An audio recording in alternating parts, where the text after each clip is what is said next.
They stand at the banks of the river, waving goodbye to the fishermen as they begin their ritual of harvesting the bounty of her waters. Statues dot the landscapes of green that curve gently down to the water's edge, each one giving a silent blessing to the travels of the fishermen as they meander by. The river is their roadway to the rewards that spawn forth from the oceans.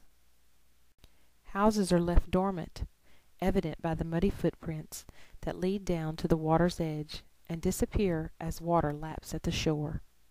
Wooden structures that appear suspended on lawns of green that roll and bend with the tide.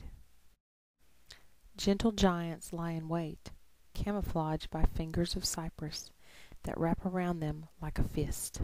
The fingers allow the giants to conceal themselves from the strangers that invade their waters daily.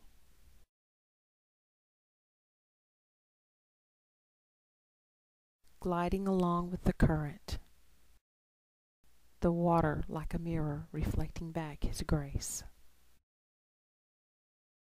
Majestically they wake and stretch their booms toward the sky, as if reaching up for a blessing, readying themselves for the prize that awaits them on the outskirts of the river and just beyond.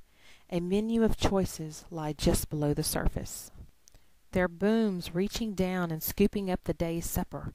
Smells of crawfish, crab, and shrimp fill the kitchens of the houses they will pass on their way to renew their bounties.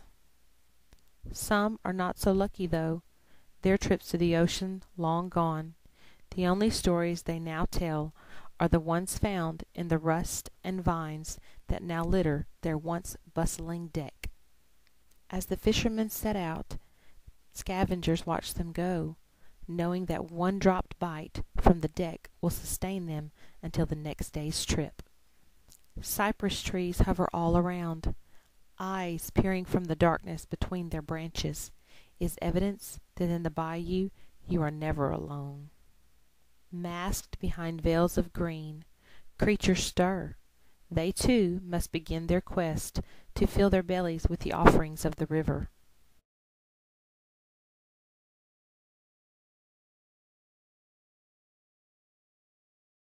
Marsh grass floats along the edges of the river like an octopus with thousands of tentacles reaching out to passing prey.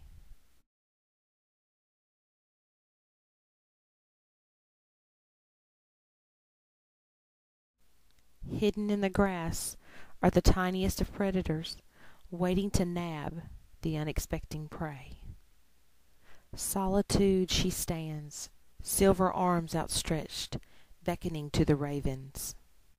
Listen closely, and you will hear her crackling laugh and see her face, hollowed by spirits of the river long since past. Her limbs like fingers, bony and curling, gesturing to those who pass, mesmerizing them with her bizarre face. Stumps pointing upward, stubby reminders of a body torn down by man-made river bending. Their eyes peek out from underneath the water's surface, waiting in silence to prod the ones who come too close, seeking to bend its current once more. Waterfowl dot the water's edge like vultures waiting for the decomposition of death. Their wait won't be long, for as the river wakes, their prize begins to lift its head and peek out on the new morning, unaware of the iron jaws that await to clench the life from their lungs.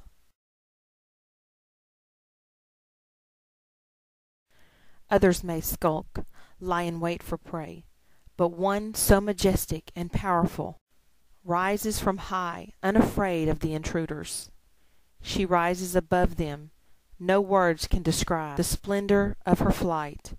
In awe they gaze upon her grace. Quietly they pass the boundary of the river and enter into the bay. The river's eyes watch them go, waving a silent goodbye and anticipating their twilight homecoming.